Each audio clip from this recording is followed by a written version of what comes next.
Bonjour, chers élèves, soyez les bienvenus dans votre chaîne Apprendre facilement les mathématiques. J'espère que vous allez bien. Notre chaîne est destinée aux élèves de l'enseignement secondaire collégial et aux élèves de l'enseignement secondaire qualifiant créé par votre professeur de mathématiques Moukaddam Abdelaziz.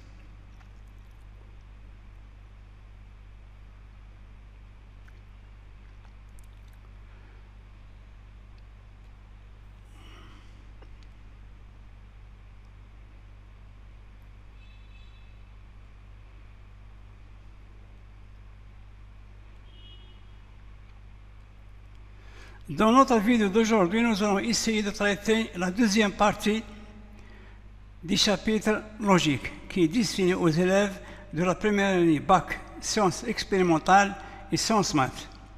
Donc, ce qu'on appelle la fonction propositionnelle ou bien forme propositionnelle. C'est la deuxième partie du chapitre logique. La première partie, c'était la proposition. Maintenant, la deuxième partie concernant ce qu'on appelle la fonction propositionnelle ou bien la forme propositionnelle. Introduction. On considère l'expression mathématique suivante. X appartient à Z, X est supérieur ou égal à 13. Donc, on a une expression mathématique, X appartient à Z, X supérieur ou égal à 13. Est-ce que cette expression mathématique s'agit d'une proposition? Donc, lorsque je lis cette expression mathématique, je ne peux pas affirmer la valeur de vérité de cette expression mathématique. Donc, je ne peux pas savoir si cette expression mathématique est fausse ou bien vraie. Donc, il ne s'agit pas d'une proposition. Donc, une deuxième remarque, c'est que cette expression mathématique contient X, contient un inconnu. Donc, si je donne à X une valeur qui appartient à Z, dans ce cas, je peux obtenir soit une proposition vraie, soit une proposition fausse. Par exemple, si on donne à X 17, donc j'aurai 17 est supérieur ou égal à 13, donc on obtient une proposition vraie. Mais par contre, si on donne à X moins 1, donc moins 1 est inférieur ou égal à 13, c'est une proposition qui est fausse. Donc, notre expression mathématique X appartient à Z, X est supérieur ou égal à 13, n'est pas une proposition, puisqu'on ne peut pas affirmer sa valeur de vérité. Donc, la valeur de vérité de cette expression mathématique dépend de la valeur numérique donnée à X. Donc, il ne s'agit pas d'une proposition. Donc, on remarque que chaque fois qu'on remplace X par un nom relatif, on obtient soit une proposition vraie, soit une proposition fausse. Donc, cette expression mathématique est appelée une fonction propositionnelle, car il contient une variable qui est X, et à partir de cette expression mathématique, on peut déterminer plusieurs propositions, suivant la valeur donnée à X. Donc, cette forme, ou bien cette fonction propositionnelle, c'est comme une machine à fabriquer ou bien à produire des propositions. Donc, c'est une machine qui nous permet de produire des propositions, soit fausses, soit vraies. Donc, si je donne à X une valeur numérique qui appartient à l'ensemble, donc j'aurai une proposition. J'aurai une proposition qui est soit vraie, soit fausse. Donc, X appartient à Z. X supérieur ou égal à 13 n'est pas une proposition. Je répète pourquoi? Parce que je ne peux pas affirmer sa valeur de vérité. Donc la valeur de vérité de ça dépend de la variable X. Par contre, si on a une proposition, donc je peux affirmer directement sa valeur de vérité. Il ne contient pas une variable.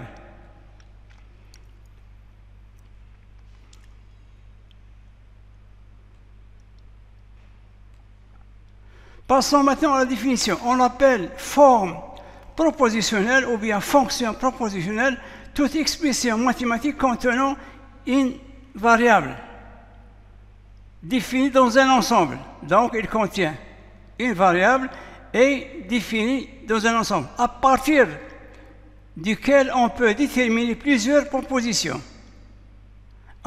Quand est-ce qu'on détermine à partir de cette forme propositionnelle, on peut déterminer des propositions lorsqu'on donne à X, à la variable, une valeur numérique.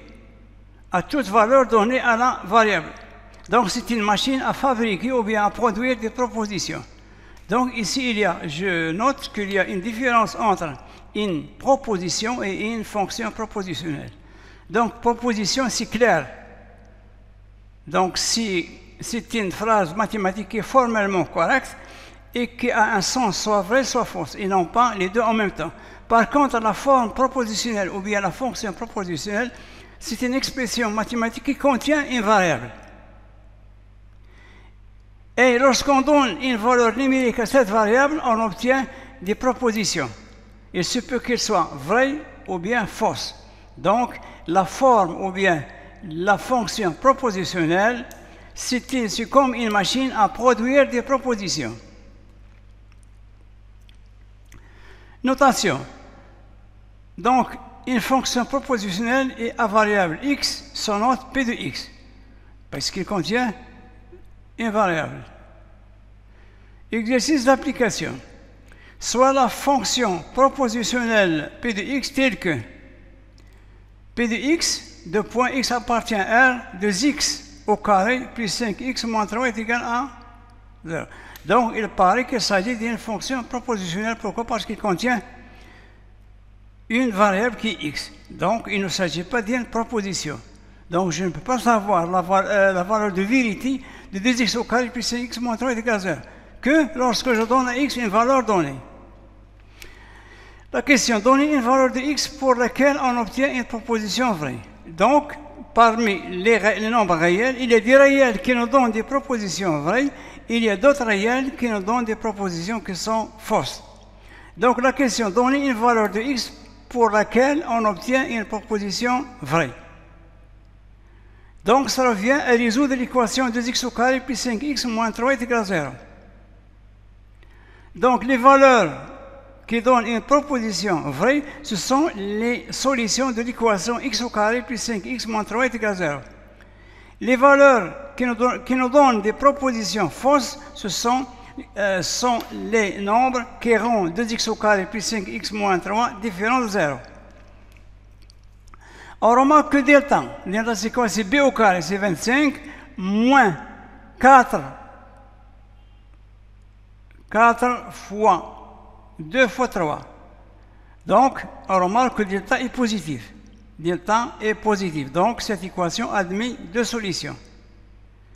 Donc, chaque solution de cette équation nous donne une proposition vraie.